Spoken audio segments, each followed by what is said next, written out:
to the Daily Bite. I'm your host, Pastor Steve Andrews. Today in the show, we get to look at 1 Samuel chapter 20. Then David fled from Naioth and Ramah and came and said before Jonathan, "What have I done? What is my guilt? And what is my sin before your father that he seeks my life?" And he said to him, "Far from it, you shall not die. Behold, my father does nothing either great or small without disclosing it to me. And why should my father hide this from me? It is not so." But David vowed again, saying, "Your father knows well that I have found favor in your eyes." And he thinks, "Do not let Jonathan know this, lest he be grieved. But truly, as Yahweh lives, and as your soul lives, there is but a step between me and death." Then Jonathan said to David, "Whatever you say, I will do for you." David said to Jonathan, "Behold, tomorrow is the new moon, and I should not fail to sit at table with the king. But let me go, that I may hide myself in the field till the third day at evening.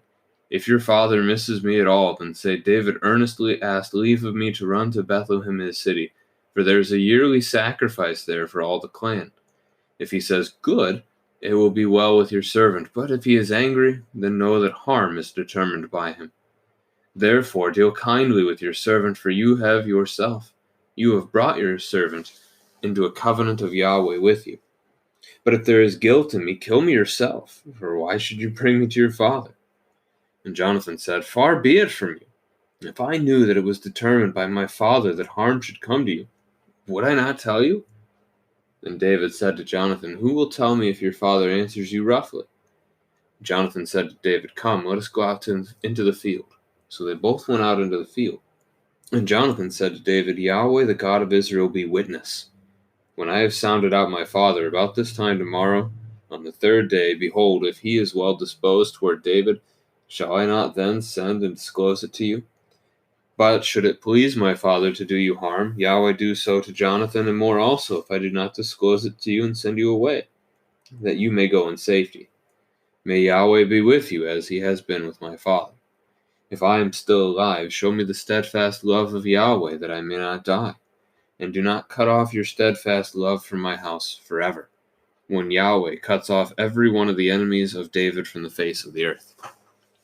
Jonathan made a covenant with the house of David, saying, "May Yahweh take vengeance on David's enemies." And Jonathan made David swear again by his love for him, for he loved him, as he loved his own soul. Then Jonathan said to him, "Tomorrow is the new moon, and you will be missed, because your seat will be empty. On the third day, go down quickly to the place where you hid yourself when the matter was in hand, and remain beside the stone heap. And I will shoot 3 arrows to the side of it as though I shot at a mark. And behold, I will send the boy, saying, Go, find the arrows. If I say to the boy, Look, the arrows are on this side of you, take them, then you are to come, for as Yahweh lives, it is safe for you, and there is no danger. But if I say to the youth, Look, the arrows are beyond you, then go, for Yahweh has sent you away. And as for the matter of which you and I have spoken, behold, Yahweh is between you and me forever." So David hid himself in the field. And when the new moon came, the king sat down to eat food. The king sat on his seat, as at other times, on the seat by the wall. Jonathan sat opposite, and Abner sat by Saul's side, but David's place was empty. Yet Saul did not say anything that day, for he thought, "Something has happened to him. He is not clean. Surely he is not clean." But on the second day, the day after the new moon, David's place was empty. And Saul said to Jonathan his son, "Why has not the son of Jesse come to the meal either yesterday or today?" Jonathan answered Saul, "David earnestly asked leave of me to go to Bethlehem. He said, 'Let me go, for our clan holds a sacrifice in the city, and my brother has commanded me to be there.' So now, if I have found favor in your eyes, let me get away and see my brothers. For this reason he has not come to the king's table." Then Saul's anger was kindled against Jonathan, and he said to him, "You son of a perverse, rebellious woman, do I not know that you have chosen the son of Jesse to your own shame, and to the shame of your mother's nakedness? For as long as the son of Jesse lives on the earth, neither you nor your kingdom shall be established. Therefore send and bring him to me, for he shall surely die." Then Jonathan answered Saul his father, "Why should he be put to death? What has he done?" But Saul hurled his spear at him to strike him. So Jonathan knew that his father was determined to put David to death. And Jonathan rose from the table in fierce anger and ate no food for the 2nd day of the month, for he was grieved for David because his father had disgraced him. In the morning Jonathan went out into the field to the appointment with David, and with him a little boy. And he said to his boy, "Run and find the arrows that I shoot." As the boy ran, he shot an arrow beyond him. And when the boy came to the place of the arrow that Jonathan had shot, Jonathan called after the boy and said, "Is not the arrow beyond you?" And Jonathan called after the boy, "Hurry, be quick, do not stay." So Jonathan's boy gathered up the arrows and came to his master. But the boy knew nothing. Only Jonathan and David knew the matter. And Jonathan gave his weapons to his boy and said to him, "Go and carry them to the city." And as soon as the boy had gone, David rose from beside the stone heap and fell on his face to the ground and bowed 3 times. And they kissed one another and wept with one another, David weeping the most.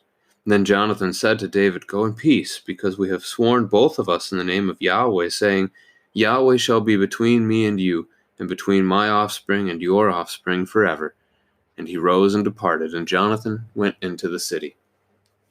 So in this text, we're going to end up seeing the 7th attempt that Saul makes on David's life. Again, indirect at this point, as he's seeking to work through Jonathan to bring David before him. So Saul would actually do the killing. So I guess you could say this really is the 4th direct attempt to take David's life that's going to come in this text. Now,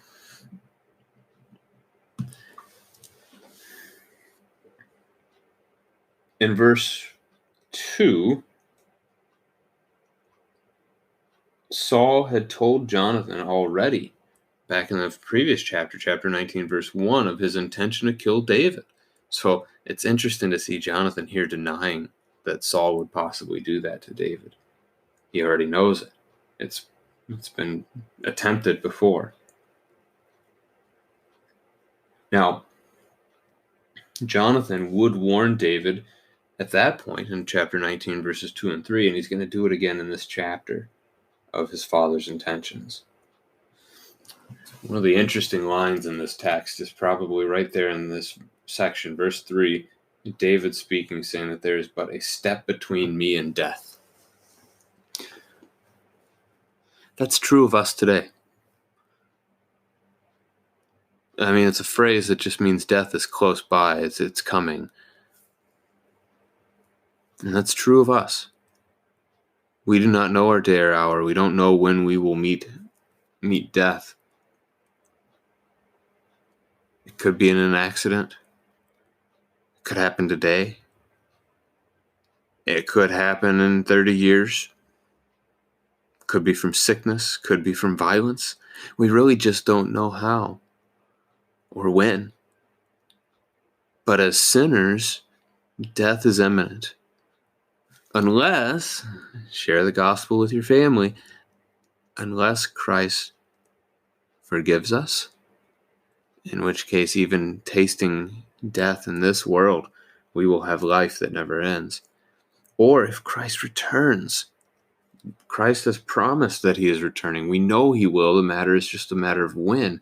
So if Christ returns before you die, then you never die. But outside of those considerations, what David said of himself is really true of all people. Death is but a step from me. Now, David's going to cast a plot to prove to Jonathan how evil his father's intentions are. And so you get this whole conversation around new moon festivals and dinner with the king's palace, the king's house at this point. And then even the plotting with the arrows as Jonathan keeps this all going. And then they go and do it. It's really neat. I was about to say it's interesting or neat. At the end of the text, it's more confusing than anything. The arrow exercise didn't do anything. Right? Jonathan was going to communicate to David by the way he speaks to the servant boy how David should react, how David should respond. Should he stay or should he flee? But then Jonathan sends the servant boy back to the city and actually speaks to David anyway.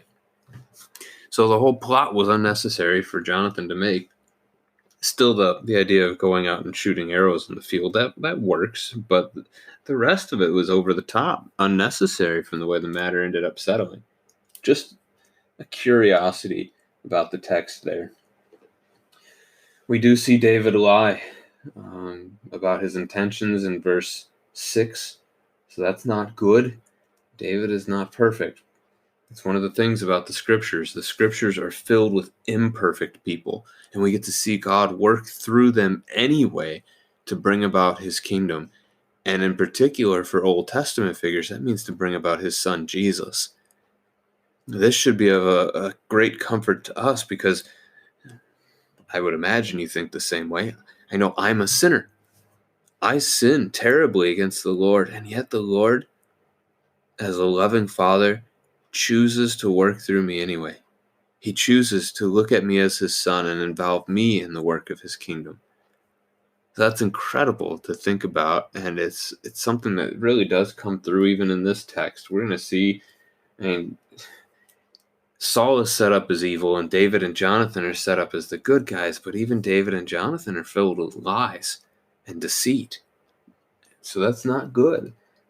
They're not perfect. There only is ever one who was, and he was crucified. David brings up the covenant idea again. We saw them make that back in chapter 18, verse 3. And even here, there's no details given about it, so we just don't know much about that covenant. And then verse 12, as Jonathan calls upon Yahweh to be witness, that's a true statement. God is witness of all things. God is omniscient and omnipresent. He is all-knowing, and he is he's everywhere. So he is indeed witness to this. In verse 13, Jonathan makes an oath similar to what Saul did back in chapter 14, verse 44. The Lord do so to me and more also. For Saul was in reference to the sin of his son. For Jonathan's here in reference to not telling David. Jonathan then says, may Yahweh be with you as he has been with my father.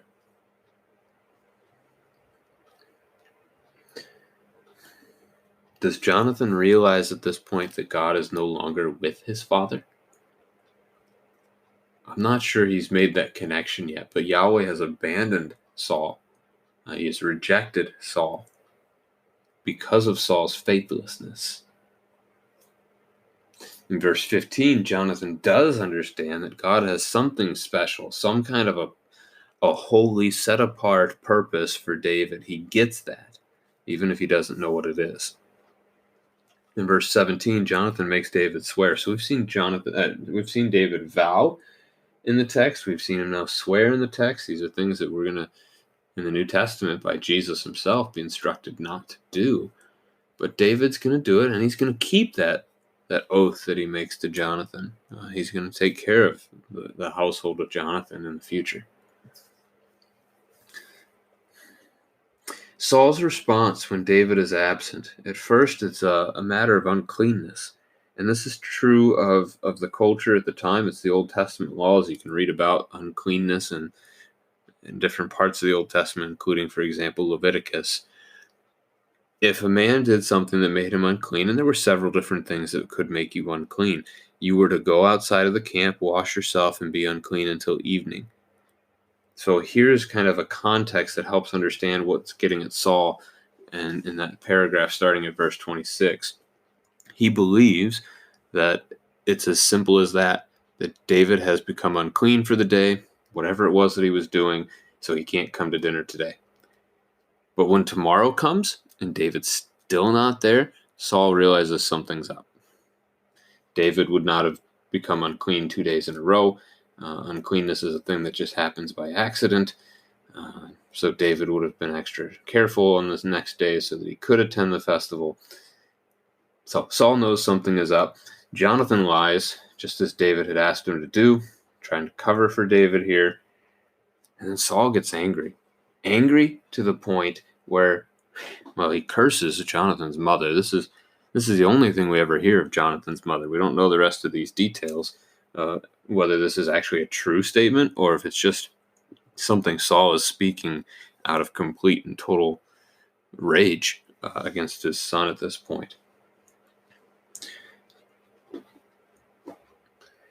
He notes in verse 31, as long as the son of Jesse lives on the earth, neither you nor your kingdom shall be established. Saul realizes that God intends to take the kingdom from him and give it to David. He knows it. And so he's trying to tell his son, Jonathan, that David stands in the way.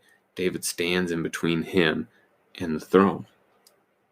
A conversation in our families could be involving the idea of a king. Would a good king act in this way?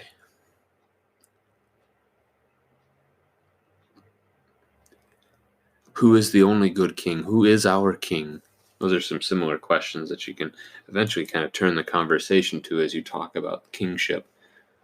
The last note for the day, verse 33, Saul hurled his spear at him to strike him. And that's not David. This is Jonathan still. Saul, just in his rage and blindness here, his blinded rage, tried to kill his own son. That's how far gone he is. Tomorrow we'll gather again and see David on the run.